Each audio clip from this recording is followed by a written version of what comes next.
My name is Susan Diane Mitchell, and please just give me a status check. Can everyone hear me?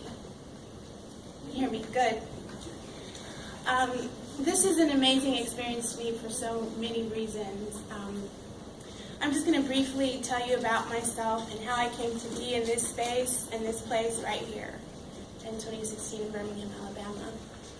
I was born in Washington, D.C., to parents that were students at Howard University who were children of college-educated people. My grandfather was a doctor, and my grandmother had 2 degrees. And I say that because in context of the American dream, this is important in terms of my story.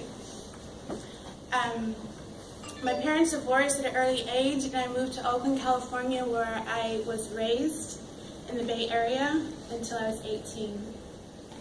And I guess maybe my first introduction to the concept of the American dream, whatever that is, started not in DC, but in Oakland. Just the kind of environment that my grandparents had created and the kind of shattering of that illusion, in a way, by the series of events that happened in my life.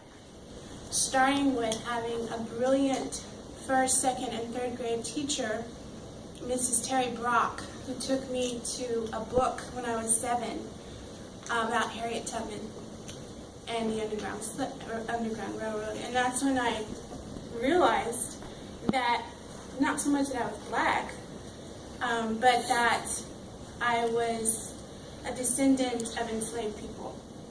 That was not part of my narrative growing up. But I was introduced at a very early age to understand the dynamics of race, at a very early age, and I give thanks for that. So I had this dream childhood that was not so much of a dream once the layers started peeling back. My mother grew up in a very prosperous black family in a community of black professionals in Oakland, California, part of the migration of black people from the South settling in the Bay Area. Her childhood and my childhood were 2 different stories. Because of the shattering of her American dream, right, of her generation, was to go to college and to get a professional career, most likely for a black woman at that time, teaching or social work, become a professional's wife, and do community work like her mother. And but being divorced and being the sole provider of 2 little girls shattered all of that for her. So we grew up in Oakland, California, in not only the affluent part when we stayed with our grandparents, but the middle class or the working class area of Oakland, in East Oakland. And that's really where I think my identity of who I am intrinsically began to kind of emerge. And walking to the apartment that my mother provided for us with, the things that she had, and we were so proud of her. But her just sort of crazy making, trying to keep up with how she came up. And it was very, very stressful. I'll stop there in terms of that part of my life. Fast forward to choosing to come to the South for college, to Spelman College in Atlanta, and then coming to Birmingham for graduate school. Wasn't necessarily a plan to come to Birmingham. Let me add some other parts to my story, because this land is important to me. My paternal roots are from Alabama. My father's from Addison. My people are from Talladega and Calera, and I was down here as a child back and forth all the time, especially in the summer. So I had this kind of love-despair relationship with Birmingham, with Alabama, with the South. I used to hate it when people would ask me, well, where's your father from? Or where's your father? And I'd say, oh, he's down south.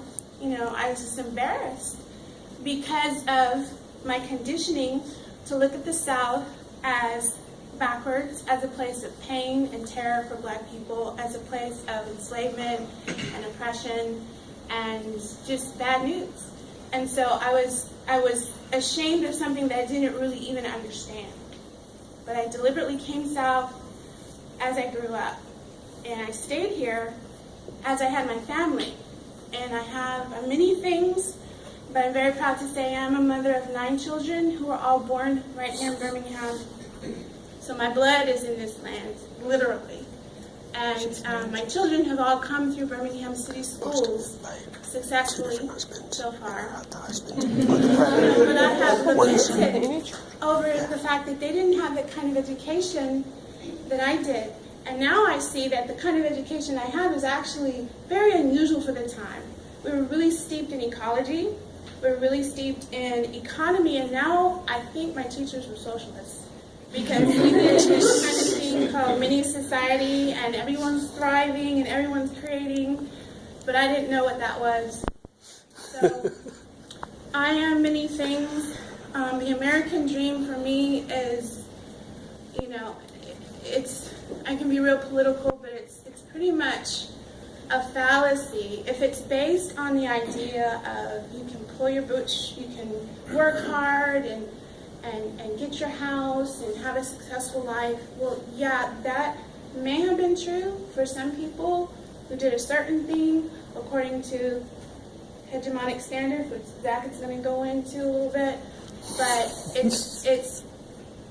we really have to question, what dream are we signing up for, and whose nightmare is it?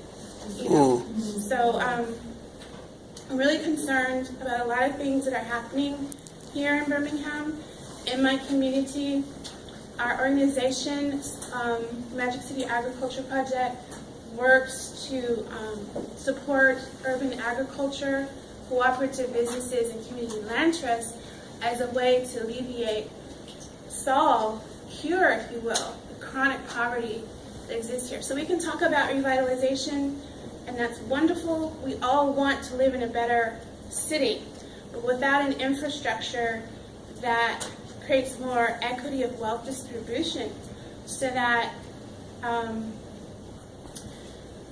children can don't have to grow up kind of with this sort of schizophrenia, if you will, or sort of splitness about what is considered successful and what is considered, unsuccessful. I'm going to pipe in a little bit later because I keep seeing that timer going on. Yeah, so that's where I am. I'll add more to my story, but I am a visionary. And so when I was your age, I just turned 49 yesterday.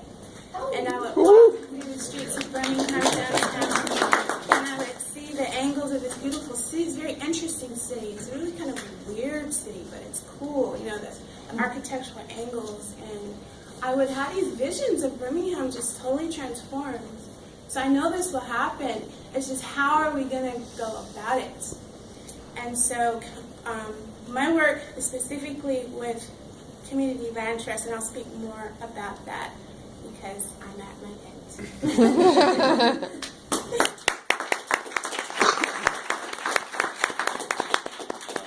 Dion Gordon, as they mentioned earlier, I'm the Director of Business Growth for Rev Birmingham. And first, just want to say thanks to you all for the chance to just kind of talk with you all. And I'm expecting to learn just as much from you all about what redevelopment means, revitalization, how we can mitigate the impacts of gentrification. What does that all mean for Birmingham? I have to admit that before this topic, and when I saw the title of it, I really hadn't given much thought.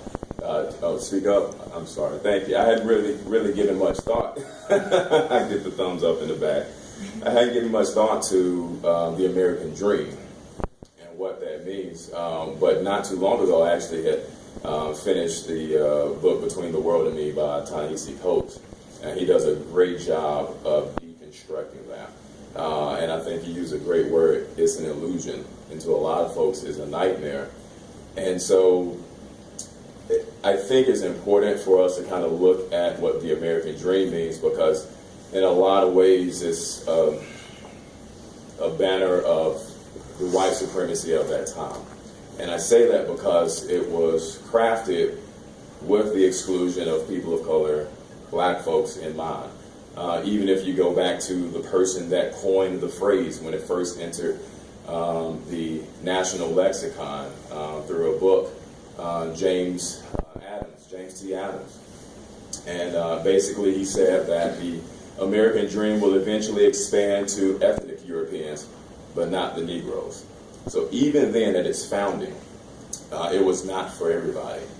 And you look at that 1931, and then you fast forward just a few years, and in the 30s you have the passage of the of the bill that creates the FHA, the Federal Housing Administration. And you see this national shift toward promoting home ownership. And that's important because that's where a lot of wealth was created and obtained in America, through land, through property. But obviously, blacks, again, people of color, were excluded from participating in that because of racial covenants, because of de facto segregation, all of those different policies and impacts. You fast forward a decade, then you have the passage of the GI Bill, which mainly served purposes to make home loans affordable for the returning veterans that were federally backed, and also to lower the cost of higher education. Again, it was built with the exclusion of blacks in mind. And to kind of put that in perspective, the first 67,000 federally backed mortgages that were taken out as part of the GI Bill, less than 100 went to non-whites. So this was systematic, right? I tell folks all the time, the system's not broken, it's working exactly as it was designed. Fast forward again, 50s, passage of the Interstate Act, Eisenhower Interstate System. And we really don't see the ramifications of that until about 2 decades later, but the groundwork is already laid. And so obviously it makes sense when in the 60s all of these things just kind of reach their crescendo and it spills over into the civil rights movement. People are pissed, and rightfully so. And then in the 70s, now you start to see, as the interstate systems and the network completes, this mass exodus of people. At the same time, you have redlining and blockbusting that's going on, which prevents black folks from moving to other areas, and it also precludes them from taking out loans, federally backed loans, obviously, but just regular loans to improve their neighborhood. They're completely cut out of this infrastructure, this way to build wealth. And now in the 70s, you have this mass exodus of cities that happened in Birmingham, it happened all across America. To wit, Pelham in the 1970s had a population of about 970. 20 years later, it's 10,000. Like, Pelham wasn't that hot. Like, folks just didn't want to move to Pelham. Those were people fleeing Birmingham and taking their tax base with them. Then, obviously, in the 80s, you have this mass wave of crack cocaine. And we're not going to get into the Iran-Contra affair and how the CIA were probably complicit into that, but if you have not read Gary Webb's Dark Alliance, I highly recommend it. Then in the 90s, you have mass incarceration. All of that to say that what we're seeing in the impact is deliberate. It was structured in a way that people could not access the bedrock or the foundational institutions of America. So I can't say I necessarily believe in the American dream because it wasn't built for me, period. I don't know what you call it or what you replace it with, but it's clear that it was not intended for people of color. And so it makes, it's important for us to kind of take that into context when we talk about gentrification, because I think it's easy to dismiss it as to say, well, wouldn't you want more people with disposable income? Wouldn't you want more affluent people coming into an area? Right? They bring more money, they raise your property value, which means you can spend more money in schools, which is a flawed way to fund schools in the first place. But ignoring that, right? Why would you not want that? But when you look at the fact that people are being displaced who never had ownership, who never had access to wealth and to their own property, of course they're going to be pissed. Of course it's a problem. So all that to say, it's a topic that is definitely worth having. I don't know where it's going to go and how it's going to impact Birmingham, but I think we're at a unique position now where we really haven't seen displacement on the levels that you realize in Boston, in Brooklyn, San Francisco, Atlanta to a large degree. All right, so we can now start positioning ourselves as a community to say, what are some good, solid policy solutions and some systemic restructuring that can take place to make sure that folks that have been traditionally marginalized can now access what is going on around them. Brother Shabazz right here asked me, why do I care? And I told him because the area I grew up in, a working class area at the time, now is falling on much harder times, but it was in West End. And I was able to go to good schools. I had a loving support network around me, and I know I am nothing but the product of my environment and that love and that nurturing. But I know far too often folks in my community did not have access to that, right? If it wasn't for that, I could be in a variety of situations, many of which would not be good.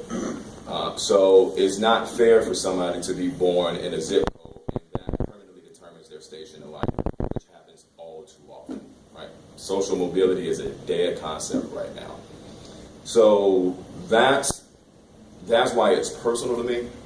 And again, I would not pretend to have all of the answers, but one of the things that I try to focus on in my role at Rev Birmingham is entrepreneurship. We have a simple mission: revitalize districts, fill empty storefronts, and grow sustainable businesses. That is a fine line to walk, because we very well might do something that triggers the change in a neighborhood, that causes the very thing that we don't want. And so it's a delicate balance.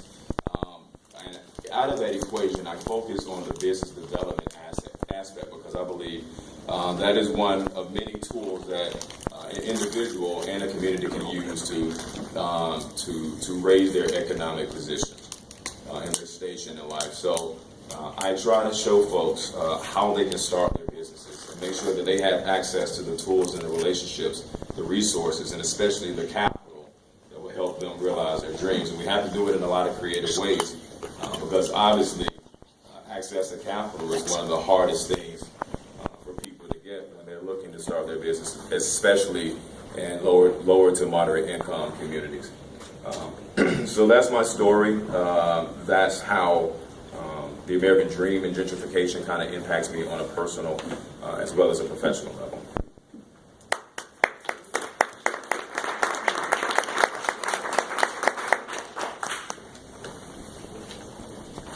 Hello, everybody. Can you hear me in the back? Seconds. How many people in here are Bernie Sanders fans? It's about all of you. So I have been a socialist before it was cool to be a socialist. I've been a socialist the majority of my adult life. And what I want to do is I want to take this opportunity to talk about socialism, because it, in my opinion, is the answer, or one of the answers. Bernie Sanders, I really don't care if he wins. I'm just happy that he made it cool to be a socialist. That's all I care about. That's all I care about. So we're going to do 3 socialist theories in 4 minutes. First, labor theory of value. All human beings can create value with their labor, with their collective labor. And they can create more value than they need to survive. In capitalism, the workers are divorced from the means of production, and the owners own the means of production. By virtue of the owners owning the means of production, they are entitled to the surplus value produced by the laborers. So they do nothing, and they gain the value. That's where exploitation comes in capitalism. It's the relationship between the owners of the means of production and the workers. 2, second theory. Capitalists compete with each other, and if it's a good economy, there's a demand for labor. This means that profits fall in a particular geographic area. Capitalists then shift investment to another geographic area. And this has happened in Birmingham 3 separate times. The first time, 1871, when Birmingham was founded, capitalists shifted investment from rural agrarian enterprises to industrial enterprises in Birmingham, and that arrangement worked well until about 1955. Then, aided by federal urban policy, as Mr. Gordon pointed out, capitalists began to shift money from Birmingham into the suburbs. So you see Hoover blowing up, Pelham blowing up, that sort of stuff. And that worked out well for capitalists for a long time until about 2000. Then, again, aided by policy, capitalists shift investment back into Birmingham. And this sort of capitalist whack-a-mole happens at the global level down to neighborhood levels. So,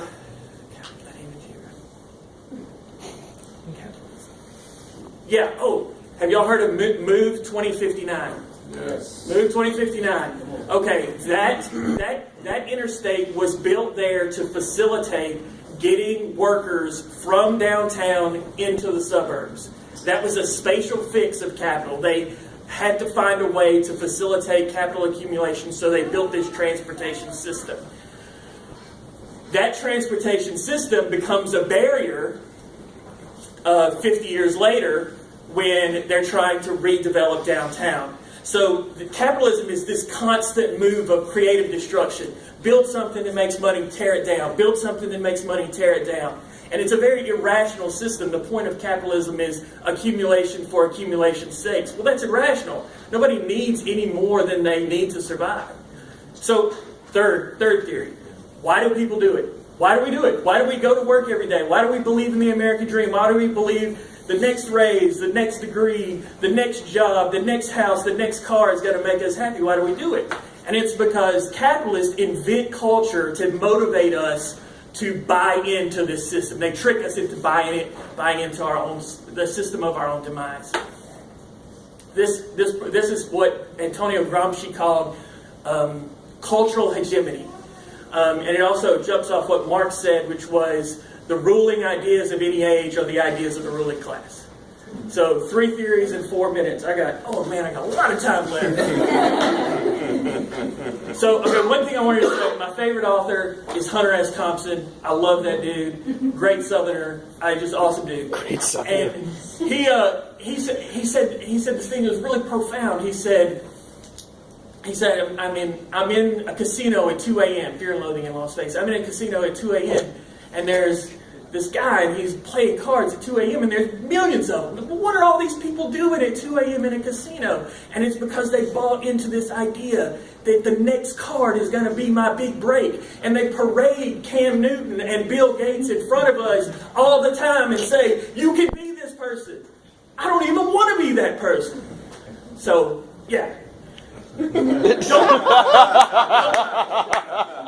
buy it. Finally, this is what I want to leave to posterity. This is for the kids. This is for the children. This is my message to you. Don't work hard. With the caveat, if it's something creative, if it's something you're passionate about, if it's something you love, if you're trying to learn how to play the banjo or learn Swahili or learn how to make a quiche, work your ass off. Work your ass off. But if you're pouring coffee for Starbucks or typing in numbers on a spreadsheet or freaking pumping out boxes at the plant, don't fucking work hard. Don't make money for other people. And if you got to go to work from 8 o'clock in the morning to 5 o'clock at night, go to work at 8:05 and leave at 4:55. Take all your vacation days and take all your sick days every year. And with your spare time, get together with your neighbors and your community and your family and your friends and build something profound. Yes. Build something real. Build something profound. Don't buy into this stuff. Build something that matters. Get in your community. Get with the people you love, because that is what will make your life meaningful. Building something with your friends, and I can say that because I found it. I co-founded Magic City Agriculture Project. It's the greatest thing I've ever done in my life. The people are here with me today. They're my best friends, and we've accomplished something. We've actually accomplished something real. And I want to say I got more to say, but I'll close here. I do want to leave with a Hunter S. Thompson quote, since he is my favorite author. Life should not be a journey to the grave with the intention of arriving safely in a pretty and well-preserved body, but rather to skid in broadside in a cloud of smoke, thoroughly used up, totally worn out, and loudly proclaiming, wow, what a ride. Live your life. Live your life. That little voice that's in you that is telling you something's wrong. Something's wrong. Something's wrong with the way the world is. Listen to that. And once you can hear that, go and figure out what it is that's wrong. Go learn. Go learn what's wrong. Read Marx. Read Judith Butler. Read them and figure out what is wrong. And then once you figure out what is wrong, freaking figure out, fight, claw, scrap, do whatever you got to do. Find a way to try to fix it. And maybe we never fix it.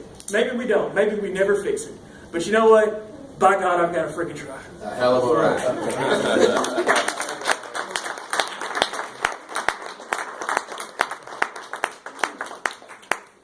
So now we're going to have our Q&A portion.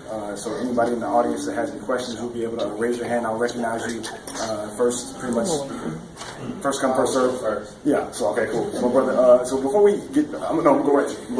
I just wanted to say, just to kind of bring it into context for the UAB students, I know Mr. Gordon mentioned like he's from West End.